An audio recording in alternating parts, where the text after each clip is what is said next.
So, sa mga tunay, so welcome back sa ating channel. So, today's video ay pag-uusapan natin ay about sa service crew. Kasi lately, lately, more on comment sa channel ko is, about sa service crew. Ito. So, nagsulat ako ng topic, as usual. Yan. So, bago natin pag-usapan tayo, pasok muna natin ang intro.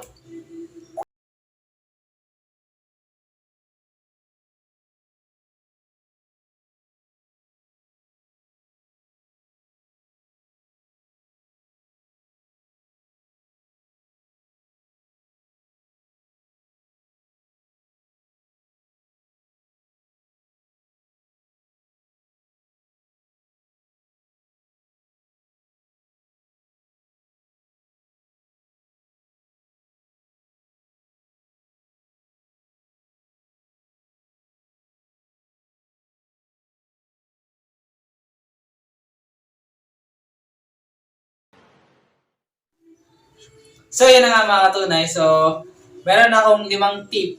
Kasi ang tanong is, paano maging mabangis? Paano maging, paano maging mabangis sa mga station natin. Yun, ang topic ay paano maging mabangis sa mga station natin. So, meron akong 5 tip para sa inyo. So, unang tip, dapat porsigido ka. Porsigido ka sa trabaho mo.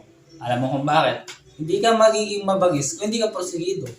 Hindi ka magiging mabangis or magaling kung hindi ka dedicated sa trabaho mo. Kung hindi mo mahal trabaho mo, paano ka gagaling, di ba? Paano mo mamaster yung station na itinalaga sa iyo kung hindi mo mahal, trabaho mo, di ba? Para sa ka ba nagtatrabaho, di ba? Para sa pamilya mo, mahal mo pamilya mo. So dahil mahal mo pamilya mo, mahal mo trabaho mo, di ba? Wala kang trabaho, wala kang pantustos sa pamilya mo, kumbaga, di ba? Yun, maging porsigido ka sa trabaho mo. Yun yung number 1. Ang pangalawa, huwag aasa sa katrabaho. Yung pag-asa, kadalasan kasi, yung iba, yan, kaya nalo-low skill, kumbaga, kasi hindi, may kasama naman ako eh. Ba't ako magmamadali, di ba? Kailangan mong dumaskarte ng sarili mo. Kailangan mong huwag kang umasa sa kasama mo. Kaysa may kasama ka, so hindi mo natatapusin yung una mong ginawa. O kaya, kung may kasama ka, hindi ka na magmamadali. Di ba? Paano ma-enhance yung bilis mo sa mga gawain kung lagi ka nakaasa sa kasama mo? Yun yung pangalawa. Pangatlo, matuto kang mag-multitasking. Gaya ko, mother station ko is counter. Yung alam ko na yung standard lahat ng sa pagiging counter, siyempre, ayoko naman nandun lang kasi siyempre, as a counter, nasa-short ka. Anong oras ka na umuwi? Charity, 1 or 2 hours. Pag nawala pa yung docs mo, automatic, maghanap ka ng docs. 3 hours na charity mo, di pa bayad, di ba? Yun. Ang ginawa ko, nag-explore ako. Pumunta ako sa dining. Hindi pa ako nako-cross-train noon. Ang ginawa ko, nagbasa muna ako ng checklist. Yun yung binabasa ko, yung mga standard ng pagiging dining. Nangyari doon, may nag-awol sa dining. Pero siyempre, gusto kong maging multitasking nga. Present ako sa sarili ko. Yun. Present ako, naging dining ako. After nun, naging soda, naging kitchen, fry. Yun, halo-halo na. Halos lahat ng stasyon na malaman ko na. So, yun, pagiging multitasking. Yun yung pangatlo.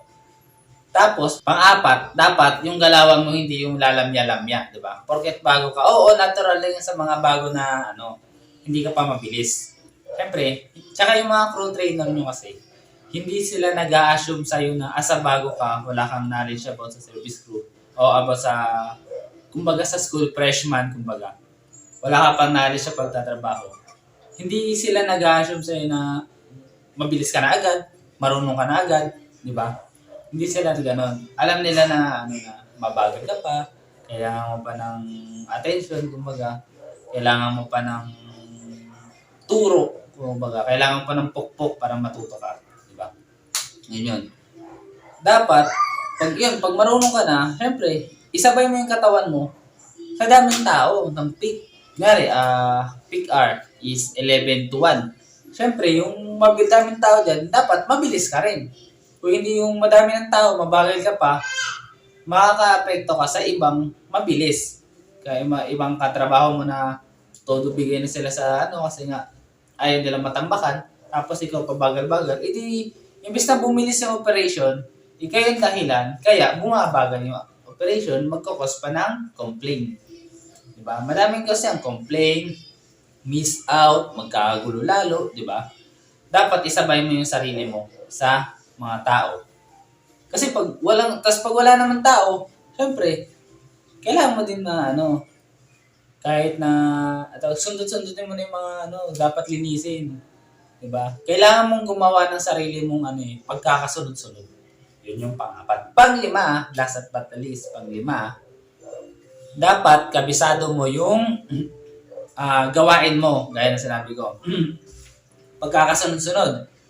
Pag-in, kunyari is opening ka, pag-in, sabi natin, counter ka, pag-counter. Pag-in pa lang, tapos hingi ka ng fan bag, bilangin mo, dapat kumpleto ka ng barya. Kasi opening ka kailangan mo yan. Yan yung laban mo, yung bala mo sa mga customer, barya. Tapos, set up mo na station mo. Spoon and fork, paper bag, trays, ganyan.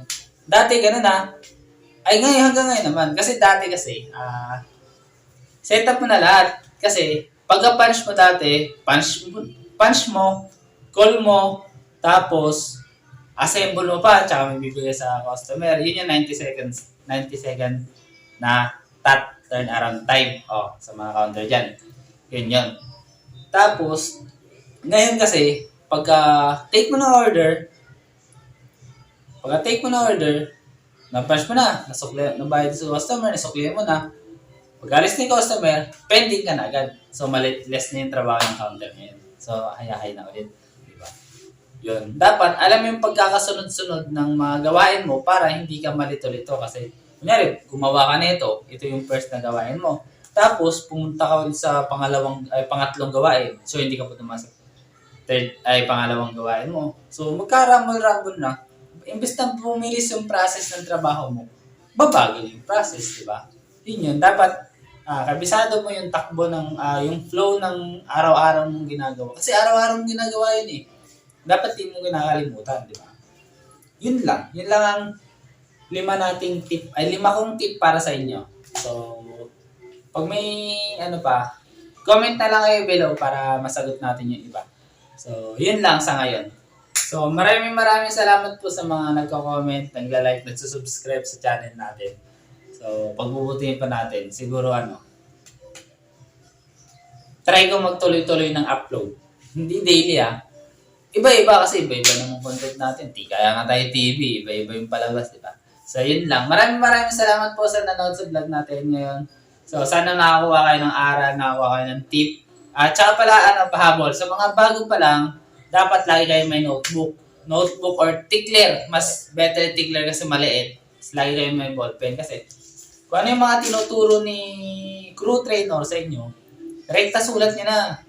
Kunwari, sa counter, ilang minutes magka-cut off, 15 minutes cut off, iwala yung bills, isi-serial yung 1,500, high bill, isi-serial. The rest, ganito, ganyan. Tapos senior, lilista mo lahat ng mga sinasabi ni crew trainer mo. Sa dining naman, 7 priorities, ganyan.